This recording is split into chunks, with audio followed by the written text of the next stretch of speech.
എന്താണ് കോടി? കോടി എന്നാൽ പ്രകാരം എന്നാണ് അർത്ഥം. പ്രകാരം 33 പ്രകാരത്തിലുള്ള അല്ലെങ്കിൽ 33 കോടി എന്നാൽ ഏറ്റവും ശ്രേഷ്ഠമായത്, ഏറ്റവും ഉന്നതമായിരുന്നു. കോടിക്ക് മുകളിൽ വേറെ ഒന്നുമില്ല. ഉണ്ടോ? കോടിക്ക് മുകളിലുണ്ടോ? ഉണ്ടോ?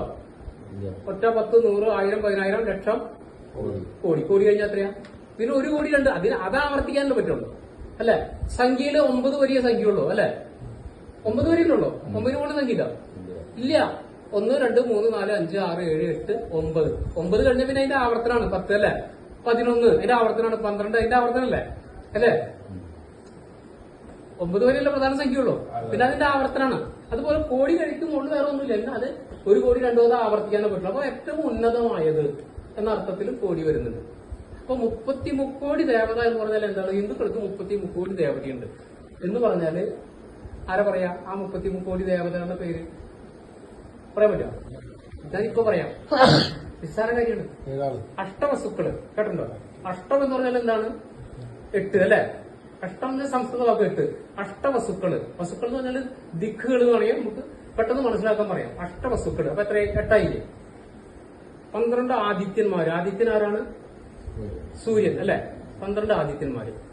11 രുദ്രന്മാര്. രുദ്രൻ എന്നാൽ ആരാണ്? ശിവൻ. 12 രുദ്രന്മാർ. അപ്പൊ എത്രയായി? അഷ്ടവസ്തുക്കള് 12 ആദിത്യൻ 20 ആയി. 11 രുദ്രൻ എത്രയായി? 31 ആയി. 31 അല്ലേ? 2 അശ്വിനി കുമാരന്മാര്. അപ്പൊ എത്രയായി? 33 കോടി. 33. ഈ 33 പ്രകാരത്തിലുള്ള ദേവതകളെയാണ് ഹിന്ദുക്കൾ പറയുന്ന 33 കോടി ദേവതകൾ എന്ന് പറയുന്നത്. ഈ 33 ആണ്. അഷ്ടവസ്തുക്കള്, 12 ആദിത്യന്മാര്, 11 രുദ്രന്മാര്, 2 അശ്വിനി ദേവന്മാര്.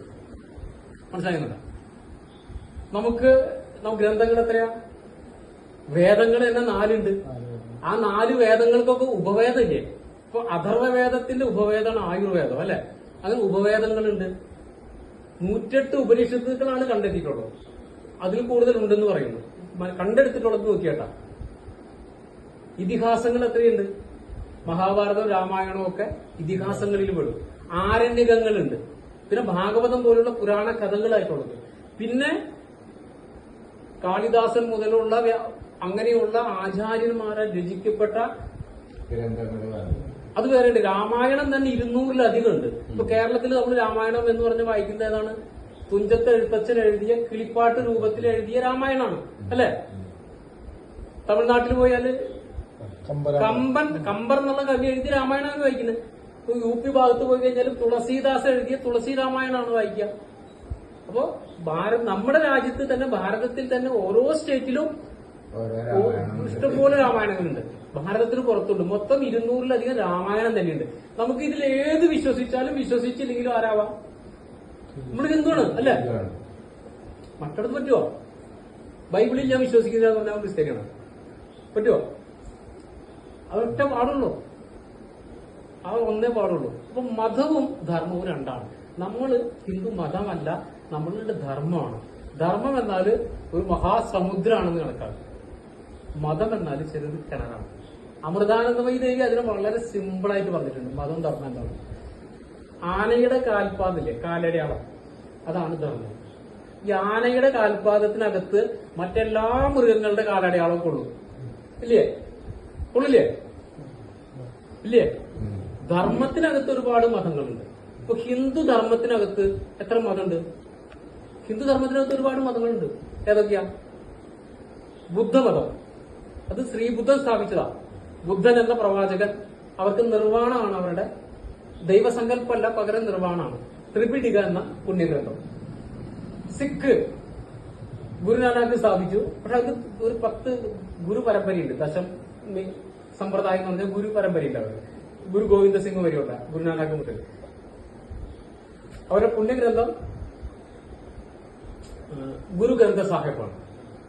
മനസ്സിലായോ? അപ്പൊ ഇതൊക്കെ ഹിന്ദു ധർമ്മത്തിനകത്ത് വരുന്ന മതങ്ങളാണ്. സിഖ് മതം, ബുദ്ധമതം, ജൈനമതം, വൈഷ്ണവ മതം, ശാക്തേയ മതം, അങ്ങനെ കുറെ മതങ്ങളുണ്ട്. ഇതൊക്കെ ഹിന്ദു ധർമ്മത്തിനകത്ത് വരുന്നതാണ്. അവരൊക്കെ ഹിന്ദുക്കളാണ്. മറ്റെല്ലാം അങ്ങനെ ഇല്ല.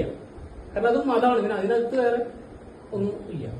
അപ്പൊ നമ്മൾ ഹിന്ദു എന്ന വാക്ക് നമ്മളെ പറയാൻ തുടങ്ങിയത് ഈ സെമറ്റിക് മതങ്ങള്, ഇവിടെ രൂപം കൊണ്ടു.